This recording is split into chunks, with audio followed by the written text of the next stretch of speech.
서울의 오후는 잿빛으로 물들어 있었다. 장마가 거친 지 얼마 되지 않았지만 도시는 여전히 무거운 습기를 머금고 있었고 찌는 듯한 더위는 아스팔트 위로 아지랑이처럼 피어오르고 있었다. 한서연은 낡은 스쿠터에 몸을 싣고 있었다. 등 뒤에는 배달용 가방이 묵직하게 매달려 있었고 그 안에는 방금 픽업한 소중한 짐이 들어 있었다. 그녀의 유일한 생계 수단이었다. 그녀의 머리 위로 뜨거운 햇살이 쏟아져 내렸지만 서연의 표정은 언제나처럼 차분하고 평온해 보였다. 그녀의 나이 28, 두 아이의 엄마라고 하기엔 믿기지 않을 만큼 앳된 얼굴이었지만 깊은 눈빛 속에는 7년간의 고단한 세월이 고스란히 담겨 있었다. 그녀에게는 7살 쌍둥이 남매 민준과 서윤이 있었다. 아빠의 얼굴조차 모르는 아이들을 키우기 위해 그녀는 대학에서 촉망받던 디자인 전공을 포기하고 갖가지 아르바이트를 전전하다 결국 이 배달업에 뛰어들었다. 배달 가방 안에는 고가로 추정되는 서류 가방이 들어 있었다. 의뢰인은 늘 그랬듯이 신원불명이었고 배달 장소 역시 일반 주택이 아닌 교외 외곽에 위치한 고급스러운 저택이었다. 서연은 주소창을 다시 한번 확인했다. 강남구 청담동 114번지 한류그룹 본가. 지도를 따라 한참을 달려 도착한 곳은 철문으로 굳게 닫힌 거대한 저택이었다. 마치 중세 유럽의 성을 연상시키는 웅장한 건물은 서연의 스쿠터와 극명한 대비를 이루었다. 그녀는 초인종을 눌렀지만 아무런 응답이 없었다.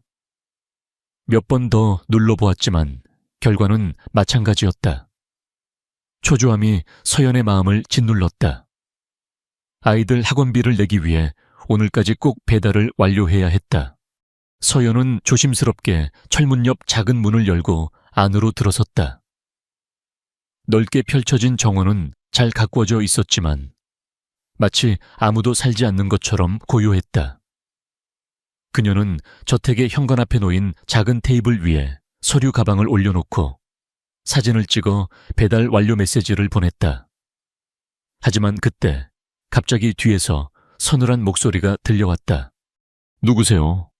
서연은 깜짝 놀라 뒤를 돌아보았다. 한 남자가 그녀를 노려보고 있었다. 그의 눈빛은 얼음장처럼 차가웠고 완벽하게 재단된 검은색 슈트는 그의 위압적인 존재감을 더욱 강조했다.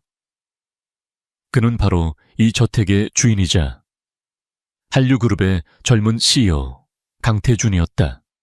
태준은 집으로 들어서는 서연을 경계심 가득한 눈빛으로 바라보았다. 그는 경호원을 호출하려다 멈칫했다. 그녀의 눈빛에서 어떤 악의도 읽을 수 없었기 때문이었다. 그는 그녀의 손에 들린 서류 가방을 보았다. 뭐 하는 사람이야? 태준의 목소리는 낮고 단호했다. 배달원입니다. 이 서류 가방. 서연은 손에 든 가방을 들어 보이며 상황을 설명하려 했지만 태준은 그녀의 말을 끊었다. 우리 집은 배달시킨 적 없는데. 네, 아니, 주소 확인했는데요. 서연은 자신의 휴대폰을 꺼내 주소창을 다시 보여주려 했다. 태준은 그녀의 행동을 오해하고 그녀의 손에서 휴대폰을 낚아채듯 가져갔다. 서연은 당황했지만 꾹 참았다. 그녀는 매 순간 조심해야 했다. 혹시라도 작은 실수라도 하면 그것이 아이들에게 피해가 될까 두려웠다. 태준은 휴대폰을 확인하고는 인상을 찌푸렸다. 주소가 틀렸잖아. 여긴 별 4번지가 아니라 102번지야. 서연은 자신의 눈을 비볐다. 분명히 13번지라고 생각했는데 자세히 보니 작은 숫자 하나가 잘못되어 있었다. 아, 죄송합니다. 제가 착각을 했습니다. 서연은 사과하며 가방을 다시 가져가려 했지만 태준은 이미 가방을 들고 안으로 들어간 후였다. 내 경호원이 다시 확인하고 돌려줄 거야. 연락처 남겨. 그의 냉정한 태도에 서연은 잠시 망설였다. 배달 가방은 비밀을 요하는 특수 서류를 담는 곳이었고, 그녀는 신원 노출을 극도로 꺼렸다. 그냥 여기서 주시면 안 될까요? 안 돼. 정해진 절차가 있으니까. 태주는 단호하게 말하며 서연을 정원 밖으로 내보내고 철문을 닫았다. 서연은 멍하니 닫힌 철문을 바라보았다. 며칠 전부터 알 수 없는 불길한 예감이 그녀의 마음을 맴돌고 있었다. 그리고 지금 그 예감이 현실이 된 듯했다. 그녀는 무거운 마음으로 스쿠터에 올라탔다. 아이들이 기다리는 집으로 향하는 길은 유난히 멀게 느껴졌다. 그녀의 삶은 늘 그렇듯 위태로운 외줄타기와 같았다. 한편 저택 안으로 들어온 태주는 서류 가방을 열어보았다. 가방 안에는 아무것도 없었다. 그는 자신의 눈을 의심했다. 이 배달 서비스는 극비 서류를 운송하는 곳이었고, 이런 실수는 있을 수 없었다. 그때 가방 안쪽 주머니에서 뭔가가 손에 잡혔다. 그는 그것을 꺼내 들었다. 그것은 다름 아닌 작은 공룡 인형이었다. 그 순간 태준의 머릿속에 섬광처럼 어떤 기억이 스쳐 지나갔다. 7년 전, 형이 죽기 전 마지막으로 그에게 선물했던 열쇠고리. 그 열쇠고리에는 작은 공룡 인형이 매달려 있었다. 그는 그 공룡 인형을 형이 직접 만든 것이라고 알고 있었다. 이 배달 가방에 이 인형이 왜 들어있지? 그리고 이 서류 가방이 왜 배달을 시키지도 않은 자신의 집으로 왔는가? 태주는 직감했다. 이 모든 것이 우연이 아니라고. 그는 서둘러 서연이 남긴 연락처를 확인했다. 그리고 그 번호가 자신의 형이 마지막으로 사용했던 전화번호와 매우 유사하다는 것을 알게 되었다. 그의 심장이 격렬하게 뛰기 시작했다. 그는 이 작은 공룡 인형과 배달원 여성이 가진 비밀을 파헤치기로 결심했다. 태주는 자신의 비서에게 전화를 걸어 서연의 신원 조사를 의뢰했다. 그는 자신의 서재로 돌아와 창밖을 내다보았다. 창밖에는 잿빛 하늘 아래 서연이 타고 온 낡은 스쿠터가 아직도 서 있었다.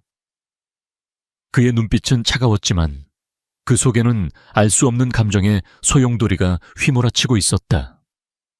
그는 이 모든 것이 자신의 형의 죽음과 관련이 있을지도 모른다는 섬뜩한 예감을 떨칠 수 없었다. 서연은 스쿠터에 시동을 걸기 전 왠지 모를 불안감에 뒤를 돌아보았다. 하지만 그녀의 눈에 들어온 것은 굳게 닫힌 철문뿐이었다. 그녀는 이 작은 배달 실수가 자신의 삶을 송두리째 뒤흔들게 될 엄청난 사건의 시작이라는 것을 아직 알지 못했다. 그날 밤, 한서연은 잠 못 이루는 밤을 보냈다. 낡은 아파트의 좁은 방에서 그녀는 아이들의 작은 숨소리를 들으며 불안한 마음을 억눌렀다. 강태준이라는 남자의 차갑고 위협적인 눈빛이 자꾸만 그녀의 머릿속을 맴돌았다. 배달 가방을 돌려받아야 한다는 생각에 몇 번이고 전화를 걸었지만 돌아오는 것은 연결음뿐이었다. 그녀는 자신이 배달원이라는 사실을 감추고 싶었다. 그것이 자존심 때문이 아니라 아이들의 안전 때문이었다. 그녀의 머리맡에는 낡은 공룡 인형이 놓여 있었다. 쌍둥이 아들 민준이가 가장 좋아하는 장난감이었다. 어제 픽업했던 그 서류 가방에서 발견된 공룡 인형과 똑같은 모양이었다. 민준이는 늘 그 인형을 가지고 다녔고 어제 배달을 나가기 전에도 떼어놓지 않으려 했다. 서연은 혹시 민준이가 가방에 몰래 넣었을까 하는 생각에 가슴이 철렁했다. 엄마, 그거 민준이 인형이에요. 갑자기 잠에서 깬 민준이가 눈을 비비며 물었다. 서연은 재빨리 인형을 숨겼다. 아니, 그냥 엄마가 가지고 있던 거야. 그래도 민준이 인형이랑 똑같네. 민준이는 해맑게 웃으며 다시 잠이 들었다. 서연은 아이의 순수한 얼굴을 보며 죄책감에 시달렸다. 그녀는 자신의 과거를 아이들에게 숨기고 싶었다. 그들의 아빠에 대한 기억을, 그들이 아직 너무 어려 이해할 수 없는 어두운 진실로부터 보호하고 싶었다. 다음 날 아침, 태주는 자신의 사무실에서 서연에 대한 보고서를 읽고 있었다.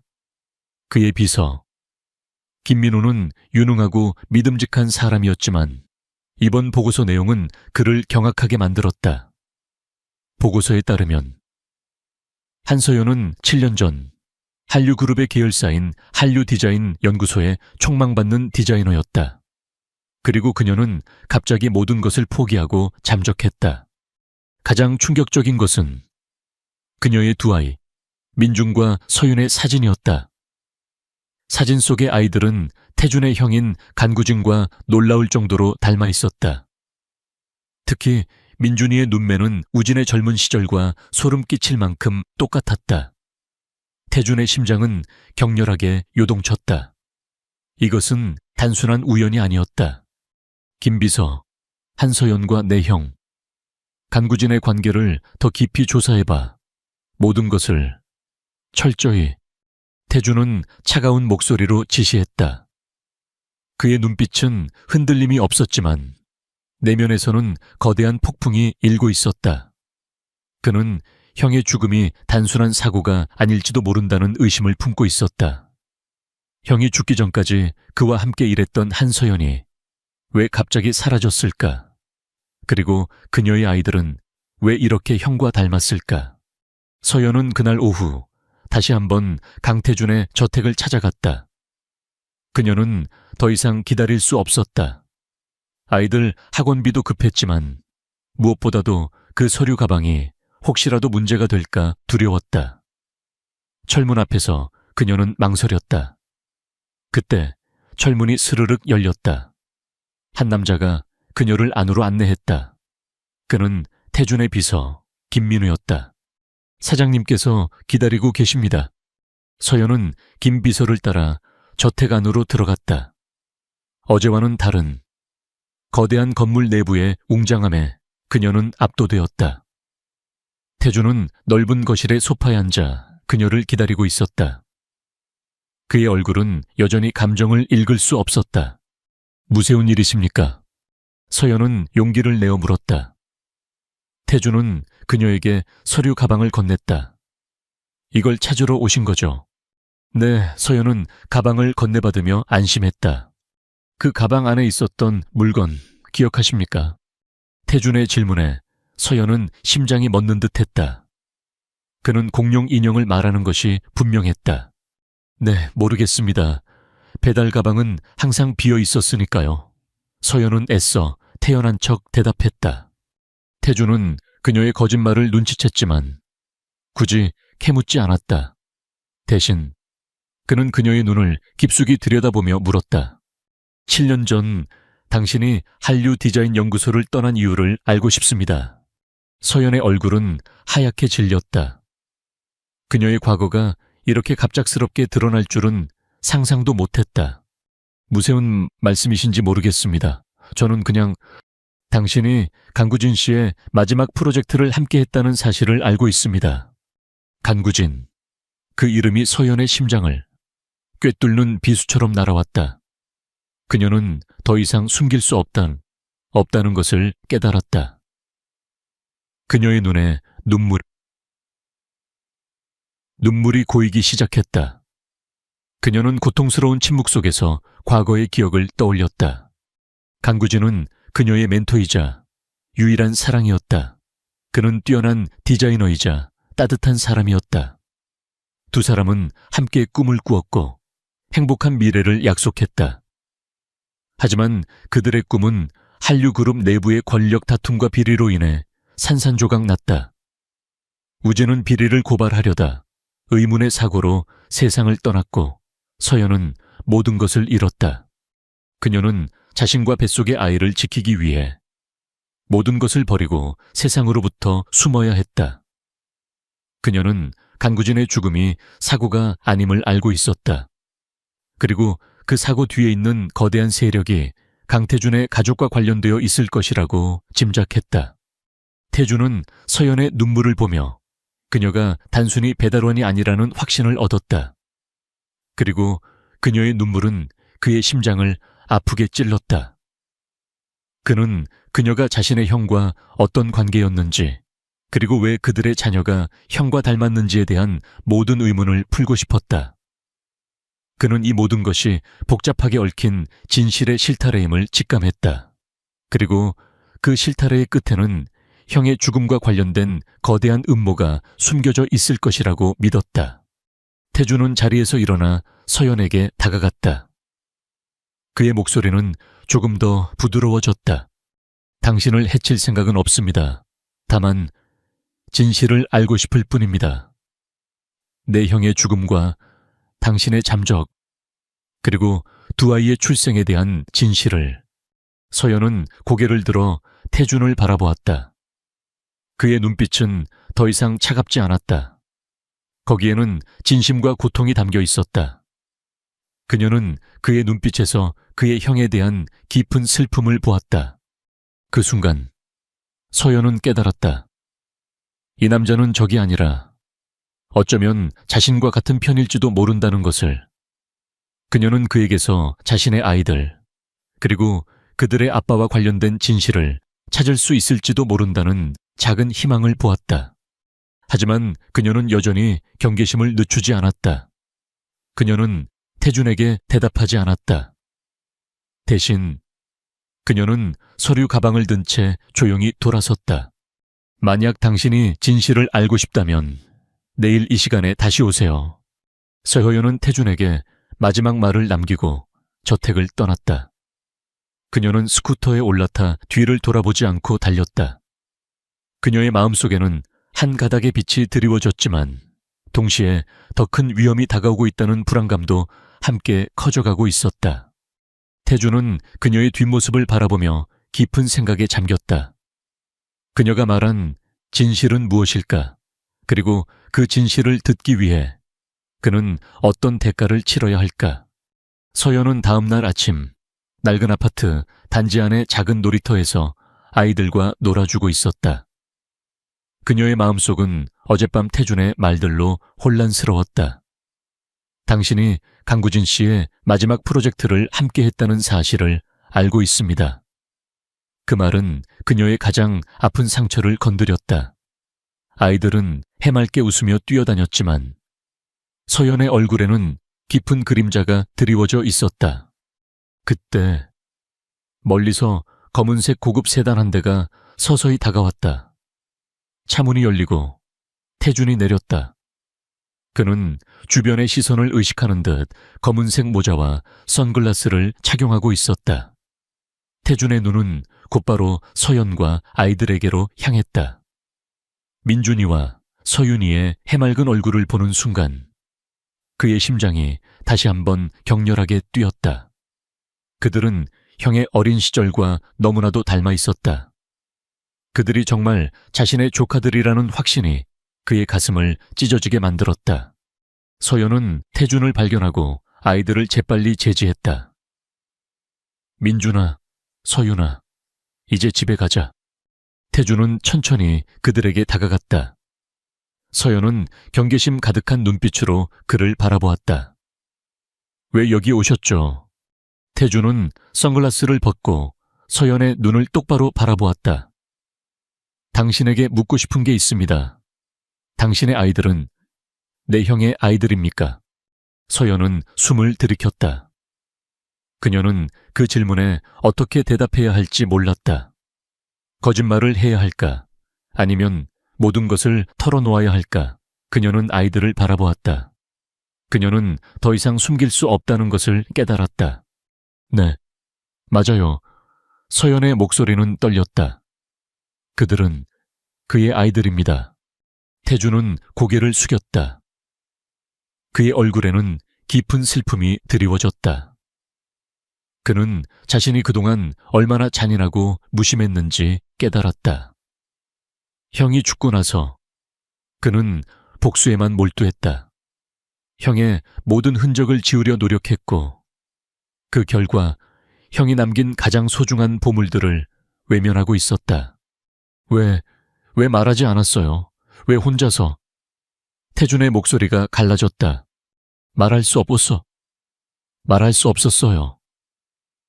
서연은 눈물을 흘리며 말했다. 그들의 죽음은 사고가 아니었어요. 그리고 그들이 그 사실을 알게 되면 아이들에게도 위험이 닥칠까 두려웠어요. 태주는 서연의 말에 깊은 충격을 받았다. 그의 의심이 현실이 되는 순간이었다.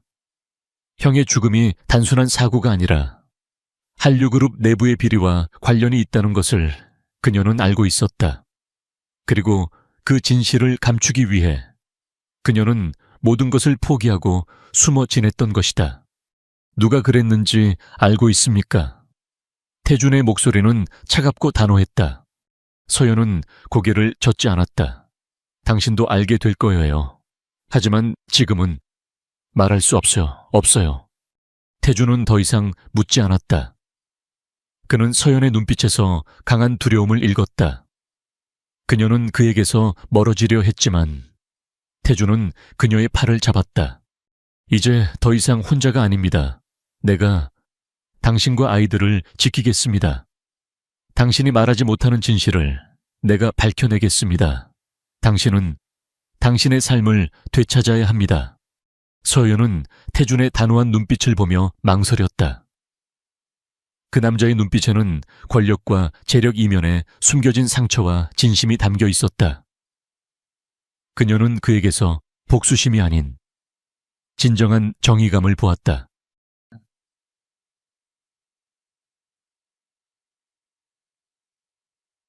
어떻게 믿죠? 믿어주세요. 내가 당신의 아픔을 이해합니다.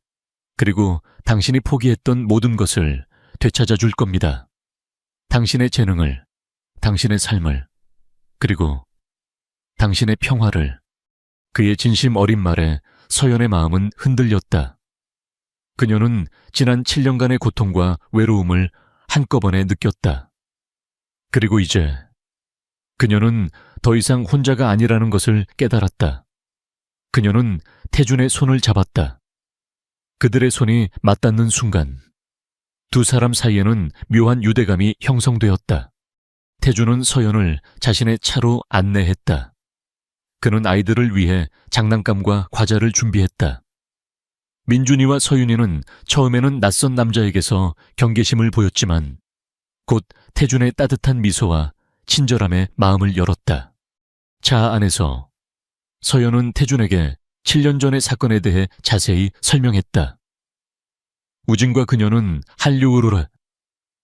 한류그룹의 부회장 강진우가 진행하는 비자금 조성 프로젝트를 알게 되었고 이를 폭로하려 했다.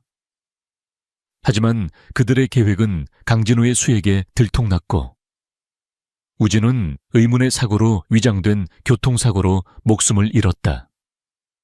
서연은 간신히 목숨을 건졌지만 그녀는 임신 중이었고 아이들의 안전을 위해 모든 것을 포기해야 했다.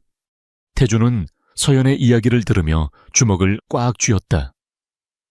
강진우는 태준의 사촌이었고 태준의 아버지와 함께 회사를 운영하는 실세였다. 그는 늘 태준을 경계하고 견제했지만 태준은 그의 비리에 대해서는 알지 못했다. 강진우, 그놈이... 태준의 눈은 분노로 이글거렸다. 그는 형의 죽음 뒤에 숨겨진 진실을 알게 된 순간 복수를 다짐했다. 하지만 그의 복수는 단순히 개인적인 복수가 아니었다. 그것은 정의를 실현하고 형의 꿈을 이어가는 것이었다. 나는 당신의 디자인 실력에 투자하는 척하며 당신을 내 옆에 두겠습니다. 그리고 당신의 디자인을 통해 강진우의 약점을 찾아내겠습니다. 태준의 말에 서연은 놀랐다. 그녀는 자신의 재능이 다시 세상 밖으로 나올 수 있을 것이라고는 상상도 못했다. 하지만 위험하지 않을까요? 내가 지키겠습니다.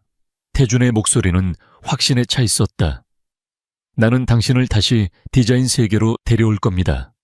그리고 당신은 당신의 재능으로 그들을 무너뜨릴 겁니다. 당신의 디자인에는 형의 꿈이 담겨 있으니까. 서연은 태준의 눈빛에서 우진의 모습을 보았다. 그들은 닮지 않았지만 정의를 향한 뜨거운 열정과 사랑하는 사람을 지키려는 의지만큼은 똑같았다. 그녀는 고개를 끄덕였다. 그녀는 더 이상 도망치지 않기로 결심했다. 그녀는 자신의 삶을 되찾고 아이들에게 자랑스러운 엄마가 되기로 결심했다. 좋아요. 당신을 믿겠습니다. 그리고 함께 싸우겠습니다. 서연의 말에 태주는 미소를 지었다. 그의 얼굴에 처음으로 따뜻한 미소가 번졌다. 그것은 그가 7년 만에 되찾은 미소였다. 그들의 눈빛이 교차하는 순간 새로운 시작을 알리는 강렬한 불꽃이 타올랐다. 그 불꽃은 복수와 정의를 향한 거대한 여정의 시작이었다. 그들은 서로의 손을 잡고 거대한 어둠 속으로 걸어 들어갔다. 한서연은 강태준의 제안을 받아들이기로 결심했다. 그녀의 내면은 7년 전 모든 것을 잃었던 그 순간 이후 처음으로 뜨거운 희망으로 타올랐다. 그녀는 이제 더 이상 숨어 사는 것이 아니라 자신의 재능과 삶을 되찾고 아이들에게 정의를 보여주기로 했다. 태주는 그녀에게 자신의 회사가 소유한 고급 아파트 한 채와 새로운 신분증을 제공했다. 그녀는 그에게서 복수심을 넘어서는 굳건한 신뢰를 느꼈다. 이곳은 안전합니다. 당신의 과거는 철저히 감춰질 겁니다. 아이들은 아무것도 모를 거예요. 태준의 목소리는 조용했지만 단호했다. 서연은 감격에 젖은 눈으로 태준을 바라보았다. 감사합니다. 하지만 너무 과분합니다. 아닙니다. 이것은 당신에게 주는 보상이자 우리 모두를 위한 투자입니다. 태준은 서연의 손을 잡았다. 그의 손은 따뜻하고 강인했다. 그 순간 서연은 그녀의 지난 7년간의 고통이 조금이나마 위로받는 것 같았다. 그녀는 이제 더 이상 외롭지 않았다. 다음 날 서연은 태준의 회사인 한류그룹의 한 부서 스타트업 개발팀의 새로운 팀장으로 출근했다. 그녀의 새로운 신분은 박수연이었다. 그녀는 자신의 재능을 숨기지 않고 모든 것을 쏟아부을 준비가 되어 있었다. 그녀의 눈빛은 강렬했고 자신감이 넘쳤다. 그녀는 더 이상 낡은 스쿠터에 의존하는 배달원이 아니었다. 그녀는 과거의 영광을 되찾을 그리고 새로운 세상을 열어갈 한 명의 리더였다. 태주는 멀리서 그녀를 지켜보았다. 그녀의 모습은 그가 기억하던 형의 모습과 겹쳐 보였다. 열정적이고 재능이 넘치며 누구에게도 굴복하지 않는 강인함. 그는 서연을 이용하여 강진우 부회장을 몰락시킬 계획을 세웠다. 서연은 그의 가장 강력한 무기였다. 그녀는 강진우 부회장이 가장 두려워하는 존재였다. 며칠 후 서연의 팀에 강진우 부회장이 방문했다. 그는 냉소적인 미소를 지으며 서연을 바라보았다. 박수연 팀장이라고 처음 보는 얼굴인데. 안녕하세요, 부회장님. 새로 부임한 박수현입니다. 서연은 평온한 목소리로 대답했다. 강진우는 서연의 눈을 깊숙이 들여다보았다.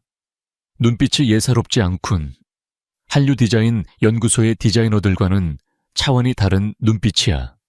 강진우의 말에 서연은 살짝 긴장했지만 이내 평정을 되찾았다.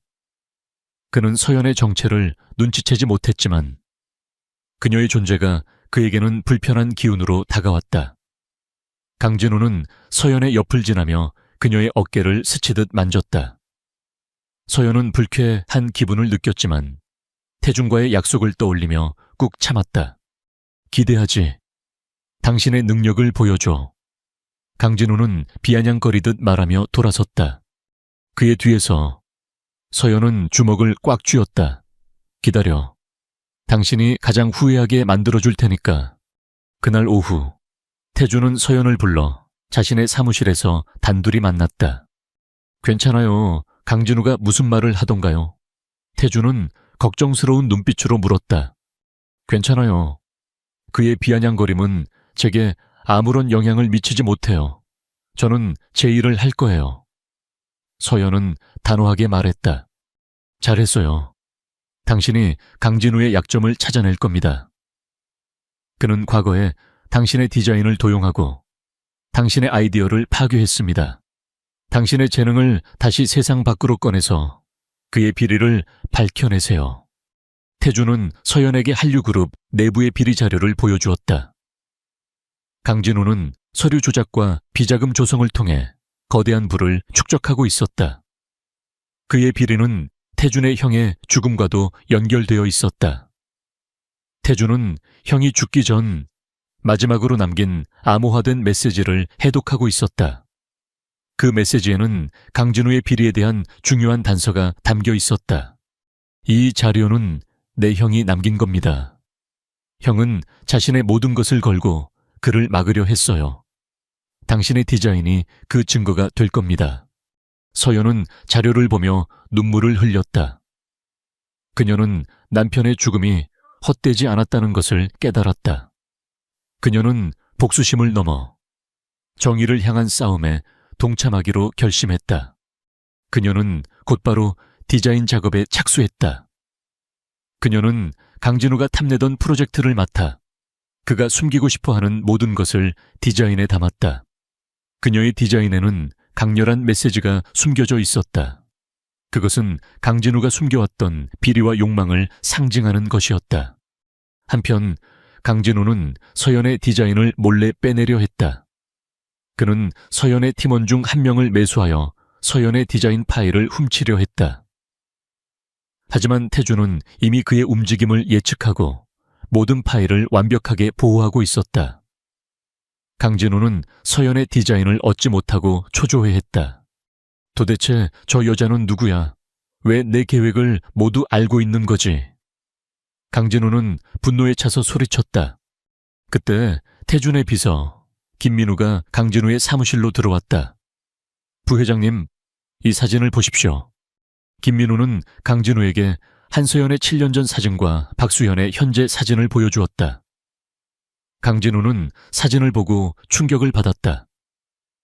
그의 눈빛은 흔들렸고 얼굴은 공포에 질렸다. 한서연, 그 여자가 살아있다고 말도 안 돼. 강진우는 자신의 비서에게 소리쳤다. 당장 그 여자를 없애버려.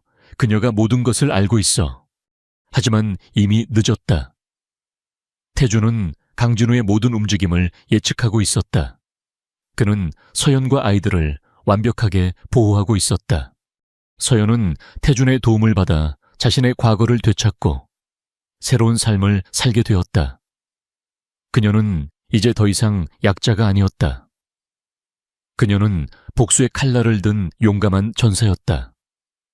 그녀는 자신의 디자인을 통해 강진우를 무너뜨리고 남편의 억울한 죽음을 밝혀내기로 다짐했다. 밤늦은 시간, 서연은 자신의 작업실에서 디자인 작업에 몰두하고 있었다. 그때 태준이 그녀의 작업실로 찾아왔다. 아직도 안 자고 있군요. 몸 상해요. 태준의 목소리는 부드러웠다. 괜찮아요. 잠이 오지 않네요. 당신이 준 자료를 보면서 그동안 잊고 살았던 모든 것을 떠올렸어요. 서연은 자신의 디자인을 태준에게 보여주었다. 태준은 그녀의 디자인을 보며 놀라움을 금치 못했다. 그녀의 디자인은 단순히 아름다운 그림이 아니었다. 그것은 복수와 정의, 그리고 사랑과 희생의 이야기였다. 대단합니다. 당신의 디자인은 형의 꿈을 담고 있군요. 서연은 미소를 지었다. 이제 시작일 뿐이에요. 아직 보여줄 게 더 많아요. 그들의 눈빛이 마주쳤다. 그들은 서로를 이해하고 신뢰하는 동지였다. 그들은 이제 복수라는 이름으로 뭉쳐 거대한 악과 맞서 싸울 준비가 되어 있었다. 강진우는 서연의 정체를 알게 된 후 극심한 불안감에 시달렸다. 한서연, 7년 전 자신의 손으로 모든 것을 끝냈다고 믿었던 그 여자가 살아 돌아왔다니. 그것도 강태준의 비호 아래 자신의 바로 코앞에서 복수의 칼날을 갈고 있었다니. 그의 사무실은 핏빛으로 물든 듯 어둡게 느껴졌다. 그는 분노와 공포가 뒤섞인 감정에 휩싸였다. 박수연, 아니, 한서연, 감히 내 앞에서 다시 나타나 내 놈들의 더러운 피를 전부 말려버릴 거야. 강진우는 테이블 위에 놓인 서연의 사진을 구겨버렸다. 그의 손은 분노로 부들부들 떨렸다. 그는 즉시 자신의 오른팔인 이 상무를 불러 서연의 팀을 감시하라고 지시했다. 한서연의 일거수일투족을 감시해 그녀가 뭘 하는지, 누구를 만나는지, 그리고 강태준과 무슨 관계인지 모든 것을 알아내. 그리고 기회가 되면 그녀를 처리해. 이 상무는 고개를 숙이며 알겠습니다, 부회장님 이라고 대답했지만 그의 눈빛은 흔들렸다. 그는 강진우의 잔인함에 이미 질려 있었다. 하지만 그는 강진우의 오른팔이었고 그의 명령을 거역할 수는 없었다. 서연은 강진우의 감시를 느끼고 있었다. 그녀는 자신의 모든 행동이 감시당하고 있다는 것을 직감했다. 하지만 그녀는 두려워하지 않았다. 오히려 그녀의 눈은 더욱 강렬하게 빛났다. 그녀는 강진우가 그녀의 정체를 눈치챘다는 것을 알고 있었고 그것은 그녀의 계획의 중요한 부분이었다. 그녀는 강태준의 도움을 받아 강진우가 추진하는 대형 프로젝트 퓨처시티의 디자인 경쟁에 참여했다. 이 프로젝트는 한류그룹의 미래를 좌우할 만큼 중요한 사업이었다. 강진우는 이 프로젝트를 통해 자신의 입지를 더욱 굳히고 태준을 완전히 견제할 계획이었다. 강진우 부회장이 가장 탐내는 프로젝트입니다. 이 프로젝트를 통해 우리는 그의 비리를 밝혀낼 수 있습니다. 태준은 서연에게 퓨처시티 프로젝트의 기밀 문서를 건넸다. 서연은 문서를 꼼꼼히 검토하며 강진우의 계획을 파악했다. 그녀는 강진우가 이 프로젝트를 통해 거액의 비자금을 조성하고 자신의 친족 기업들을 통해 부당한 이익을 취하려 한다는 것을 알게 되었다. 서여연은 이 프로젝트를 통해 강진우의 약점을 공격하기로 결심했다. 그녀는 단순히 아름다운 디자인을 만드는 것이 아니라 강진우의 탐욕을 상징하는 디자인을 만들었다. 그녀는 디자인에 숨겨진 메시지를 담아 강진우가 과거에 저지른 죄악을 비판하고 그의 비리를 폭로하려 했다. 그녀의 디자인은 매우 파격적이었다. 그것은 겉으로는 미래 도시의 아름다움을 보여주었지만 그 안에는 탐욕과 부패로 찌든 도시의 어두운 이면이 숨겨져 있었다. 그녀의 디자인은 강진우의 과거를 비판하고 그의 죄악을 상징하는 것이었다. 한편 강진우는 서연의 디자인을 보기 위해 그녀의 사무실에 불시에 방문했다. 그는 서연의 디자인을 보며 소름 끼치는 공포를 느꼈다. 서연의 디자인은 그의 과거를 그대로 보여주는 것 같았기 때문이었다. 이건 대체 무슨 디자인이지? 무슨 의도로 이런 걸 만들었어? 강진우는 분노에 차서 서연에게 소리쳤다. 서연은 평온한 미소로 그를 바라보았다. 부회장님, 이 디자인은 미래의 도시를 상징합니다. 하지만 미래는 과거로부터 옵니다. 과거의 잘못을 인정하지 않는다면 미래는 결코 아름다울 수 없습니다. 서연의 말에 강진우는 더욱 분노했다. 그는 서연의 디자인을 찢어버리려 했다. 하지만 그때 태준이 서연의 사무실로 들어왔다. 부회장님, 그 디자인에 손대지 마십시오. 태준의 목소리는 차갑고 단호했다. 강진우는 태준을 노려보았다. 강전무, 감히 나게 명령하는 건가? 저 여자는 나를 조롱하고 있어. 그녀는 부회장님의 비즈니스 파트너입니다. 그녀의 디자인을 함부로 대하는 것은 한류그룹의 명예를 훼손하는 행위입니다. 태준은 강진우를 노려보며 말했다. 그의 눈빛은 강진우의 분노를 압도할 만큼 강력했다. 강진우는 태준의 눈빛을 피하며 서연의 사무실을 나갔다. 강진우는 자신의 사무실로 돌아와 분노를 사겼다.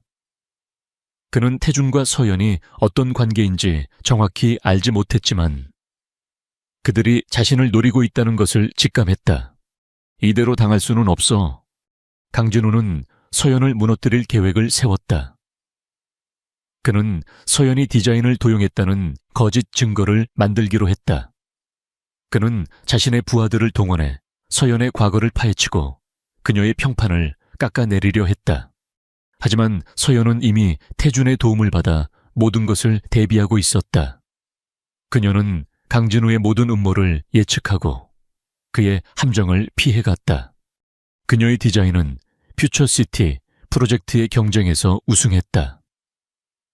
그녀의 디자인은 강렬한 메시지와 함께 심사위원들의 마음을 사로잡았다.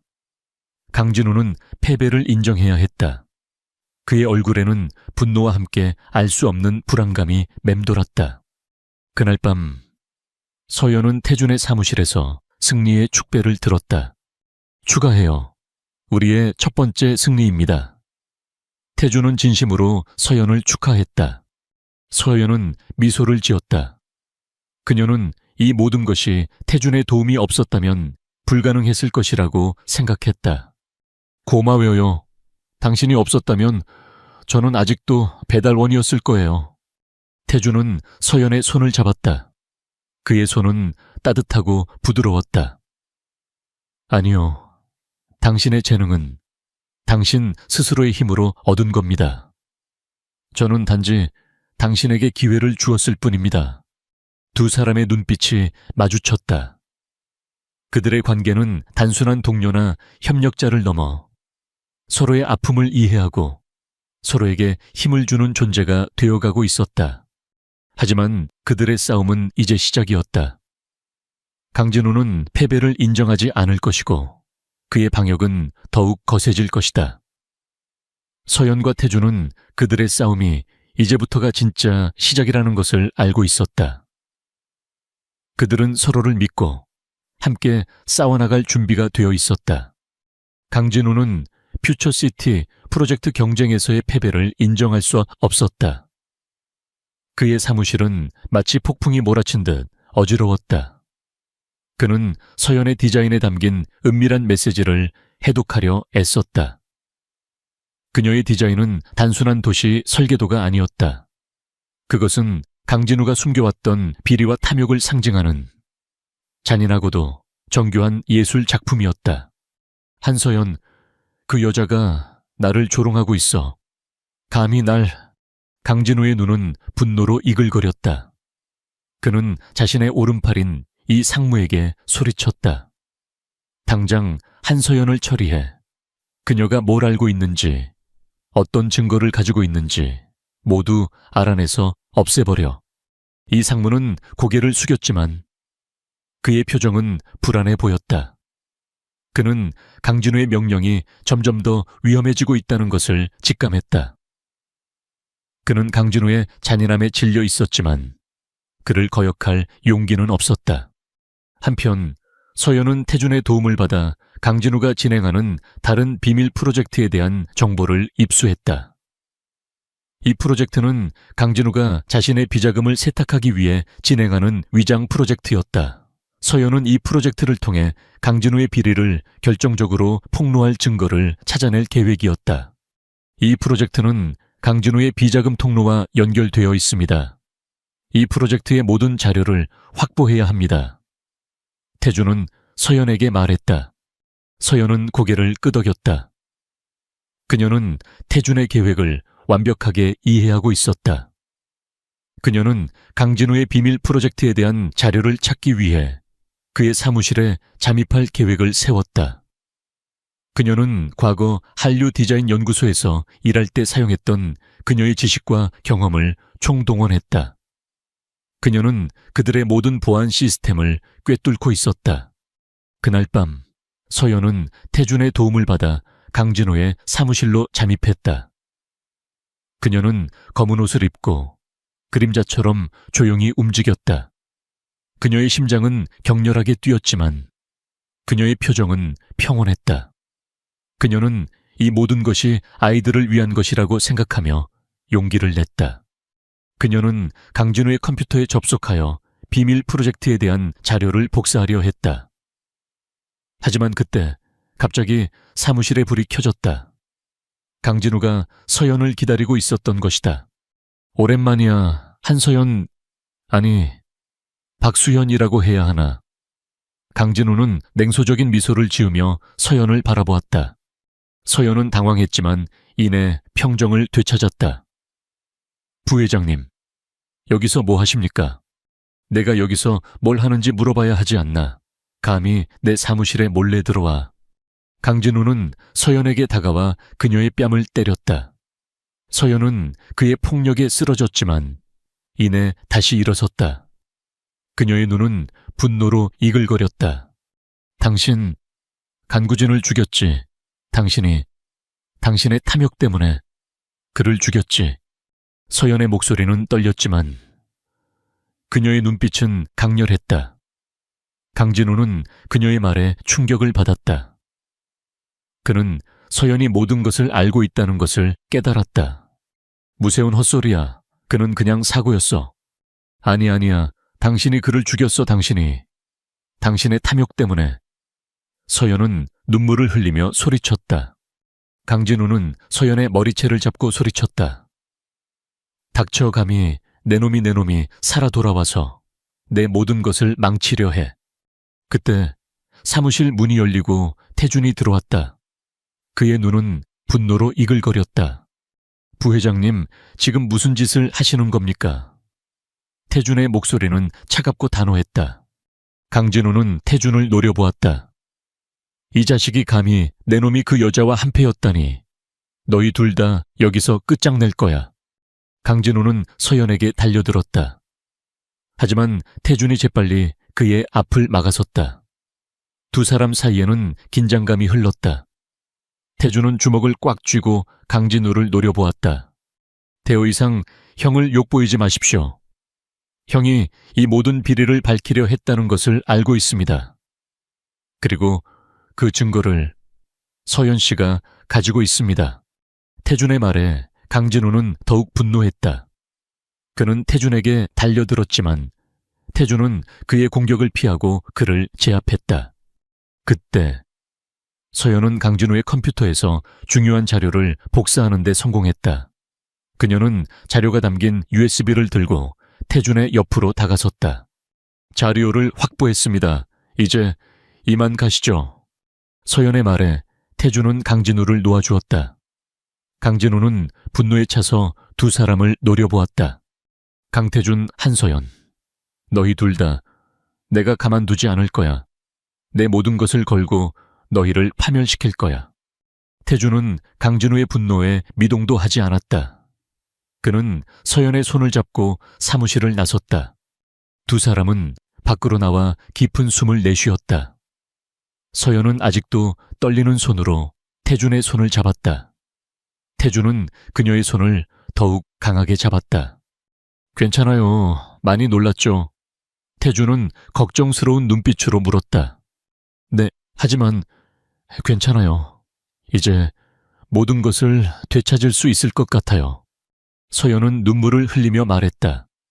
그녀는 강진우의 사무실에서 그녀의 남편, 간구진의 복수를 시작했다. 그리고 그 시작에는 태준이 있었다. 걱정 마세요. 이제부터 진짜 시작입니다. 우리는 함께 싸울 겁니다.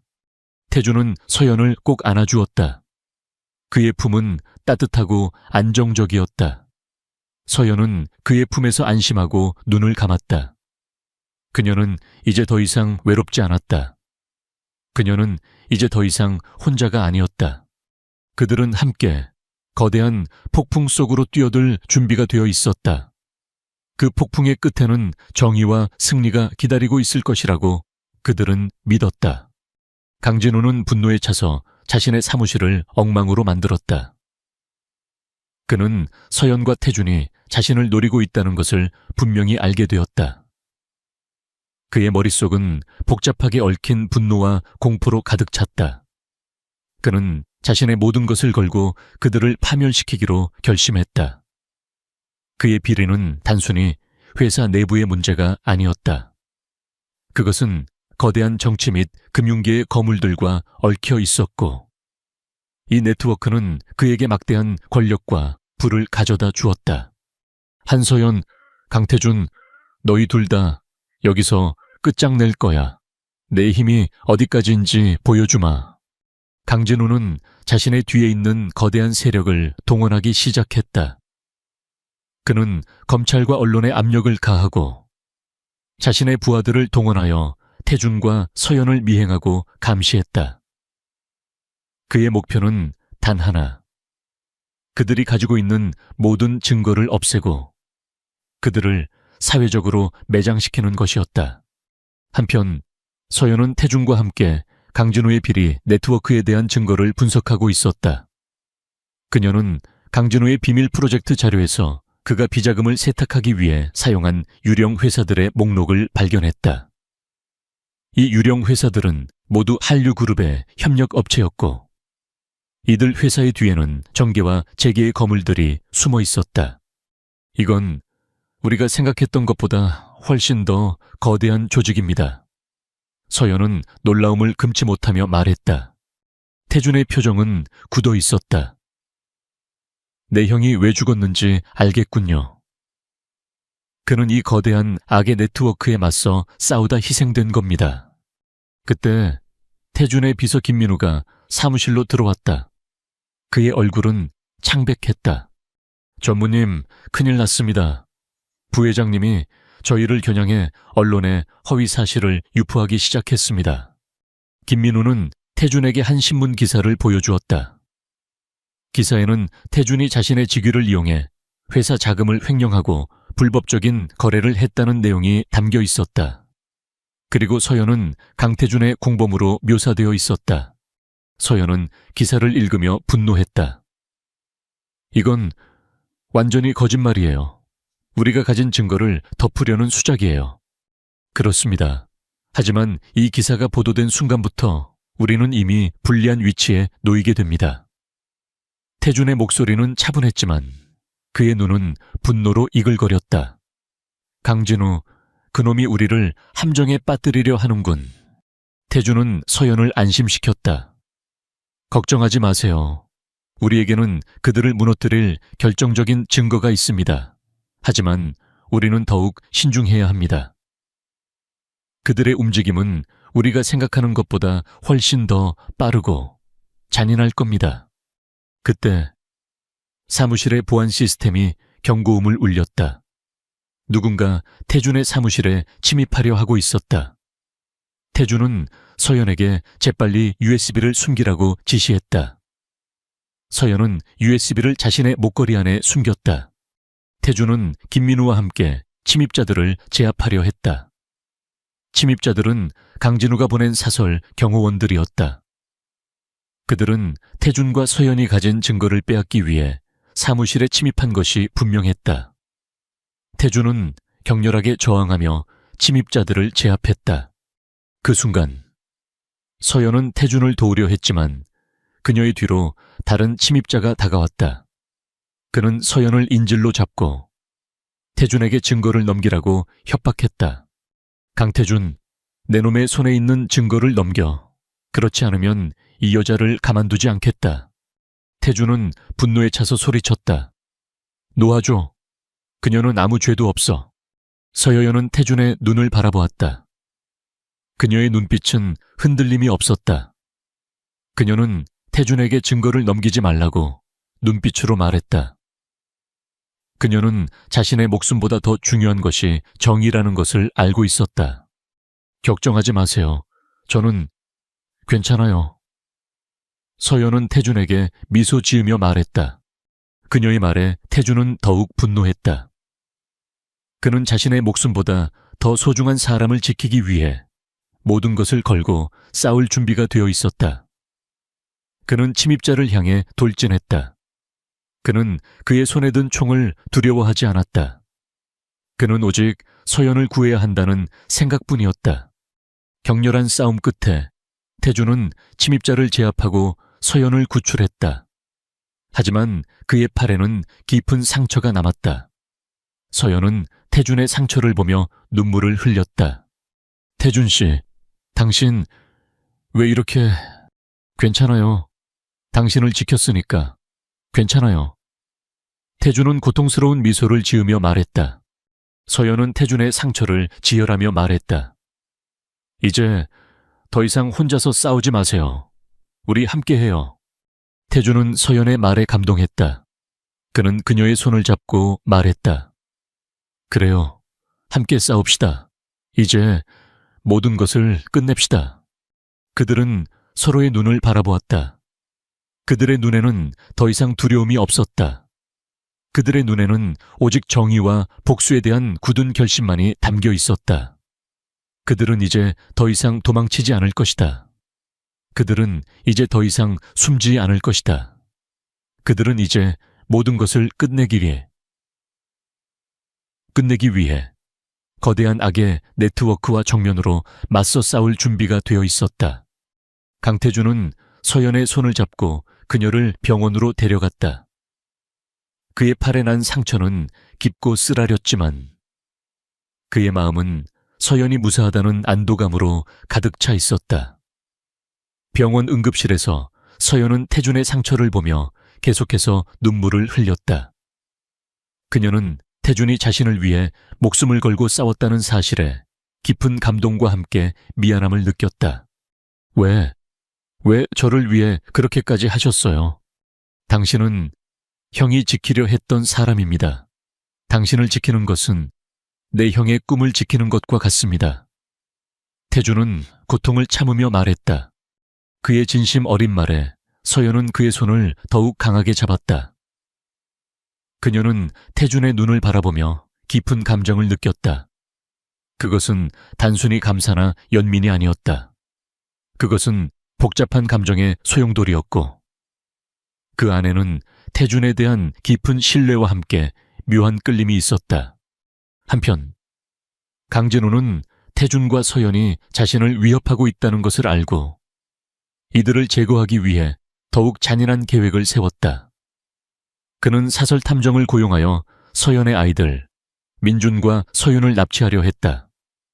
그는 아이들을 인질로 삼아 태준과 서연이 가진 모든 증거를 빼앗을 생각이었다. 그의 계획은 태준의 비서 김민우의 귀에 들어갔다. 김민우는 강진우의 악랄함에 경악하며 태준에게 이 사실을 알렸다. 전무님, 큰일 났습니다. 부회장님이 민준이와 서윤이를 노리고 있습니다. 김민우의 말에 태준은 분노에 차서 소리쳤다. 뭐라고 감히 그 애들을... 태준은 서둘러 서연에게 전화를 걸었다. 서연 씨 당장 아이들을 데리고 내가 보낸 곳으로 가세요. 강진우가 아이들을 노리고 있습니다. 서연은 태준의 말에 충격을 받고 공포에 질렸다. 그녀의 손은 떨렸지만 그녀는 재빨리 아이들을 챙겨 태준이 보낸 차를 타고 안전한 곳으로 향했다. 그녀의 마음은 두려움과 불안감으로 가득 찼다. 그녀는 아이들에게 무슨 일이 생길까 두려웠다. 안전한 곳에 도착한 서연은 태준에게 전화를 걸었다. 태준 씨, 아이들은 무사해요. 하지만 당신은 괜찮아요. 네, 괜찮습니다. 서연 씨, 이제 마지막 싸움입니다. 우리가 가진 모든 증거를 언론에 공개하고 강진우를 완전히 무너뜨립시다. 태준은 강진우가 자신들의 약점을 노릴 것이라는 것을 예상하고 미리 모든 증거를 준비해 두었다. 그는 서연에게 강진우의 비자금 관련 자료와 그녀의 남편, 강구진의 죽음에 대한 증거를 언론에 공개할 계획을 설명했다. 서연은 태준의 계획에 동의했다. 그녀는 이제 더 이상 두려워하지 않았다. 그녀의 마음속에는 오직 정의와 복수에 대한 굳은 결심만이 남아 있었다. 다음 날, 태준은 긴급 기자회견을 열었다. 기자회견장에는 수많은 기자들이 모여들었다. 태준은 기자들 앞에서 강진우의 비리와 남편의 죽음에 대한 증거를 공개했다. 강진우 부회장은 자신의 권력을 남용하여 회사 자금을 횡령하고 불법적인 거래를 했습니다. 그리고 그는 나의 형, 강구진의 죽음을 위장한 살인 사건의 배후에 있습니다. 태준의 폭로에 기자들은 경악했다.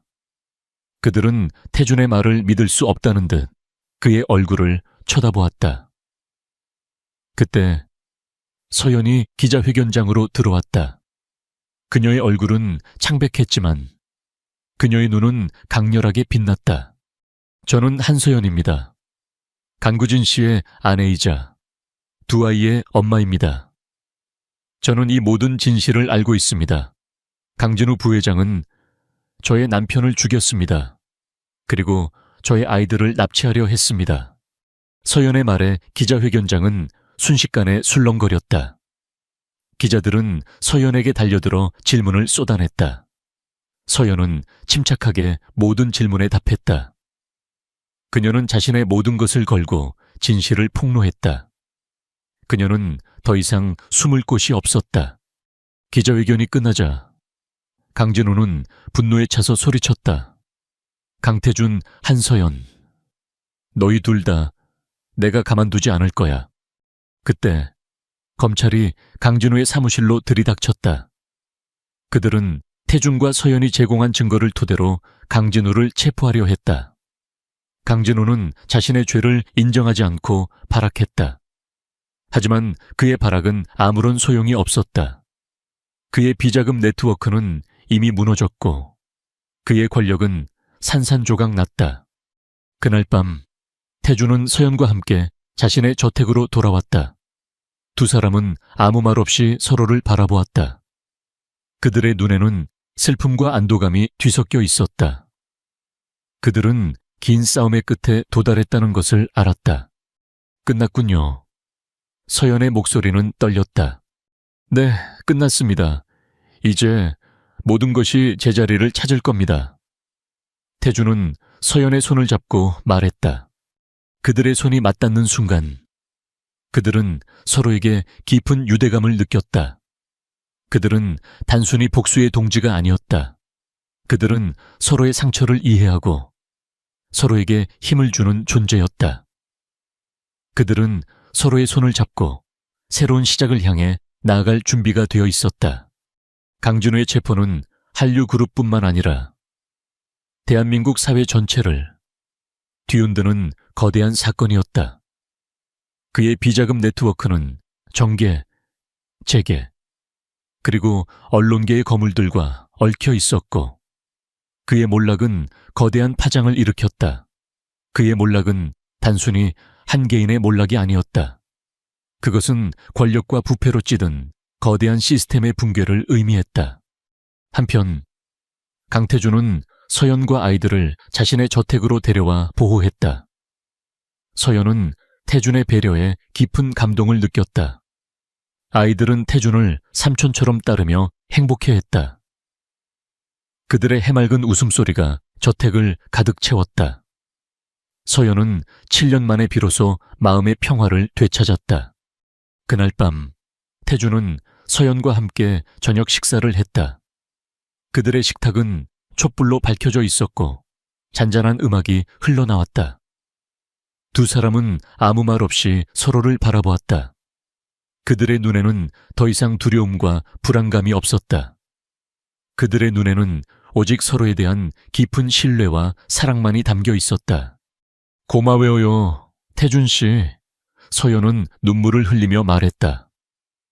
당신이 아니었다면 저는 아직도 어둠 속에서 헤매고 있었을 거예요. 아닙니다.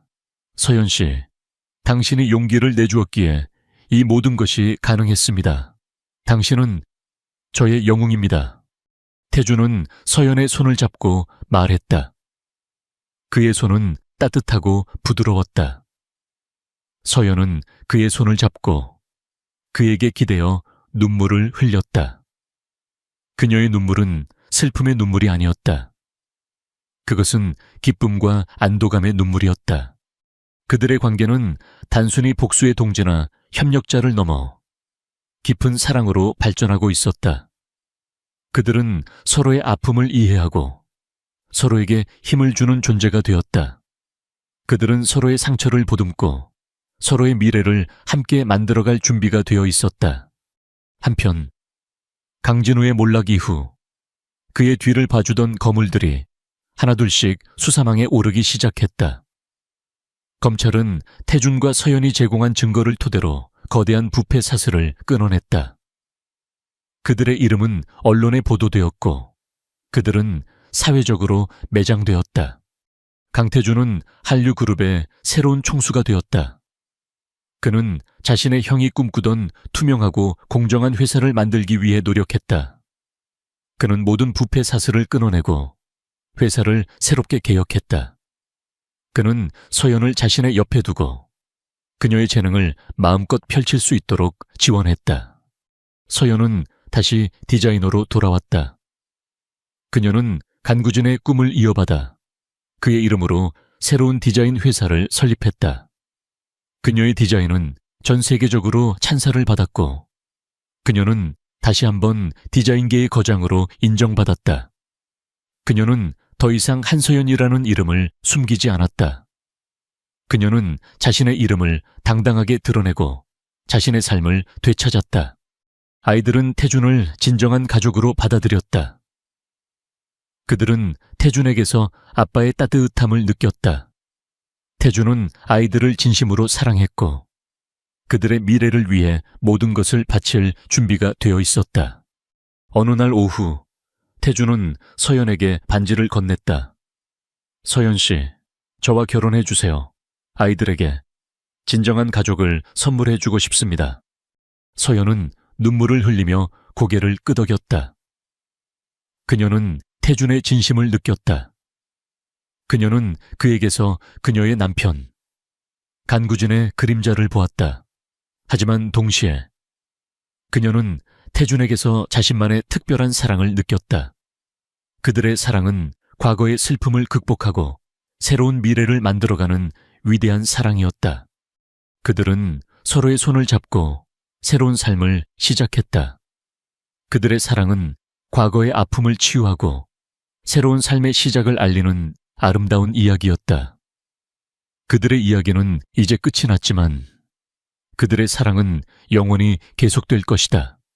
강진우의 몰락은 한류그룹 내부에 깊은 상처를 남겼지만 동시에 거대한 변화의 시작이었다. 강태준은 회사를 정직하고 투명하게 재건하는 데 전력을 다했다. 그는 비자금 통로를 완전히 차단하고 모든 부서의 불공정한 관행을 뿌리 뽑았다. 강태준의 리더십 아래 한류그룹은 다시금 사회적 신뢰를 회복했다. 그의 개혁은 많은 반발에 부딪혔지만 그는 흔들리지 않았다. 그는 오직 형이 꿈꾸던 회사를 만들겠다는 일념으로 모든 어려움을 극복해 나갔다. 서연은 강태준의 곁에서 그의 든든한 조력자가 되었다. 그녀는 과거의 경험을 바탕으로 회사 내부의 비리를 감시하는 새로운 부서를 만들고 강태준의 개혁을 지지했다. 그녀의 탁월한 안목과 강직한 성품은 강태준에게 큰 힘이 되었다. 그들은 서로를 보완하며 완벽한 팀을 이루었다. 그들의 협력은 단순히 비즈니스 관계를 넘어 깊은 신뢰와 사랑으로 굳건해졌다. 그들의 가장 큰 기쁨은 아이들이었다. 민준과 서윤은 태준을 진정한 아빠처럼 따랐다. 태준은 바쁜 와중에도 아이들과 함께 시간을 보내며 그들의 아픔을 치유해 주었다.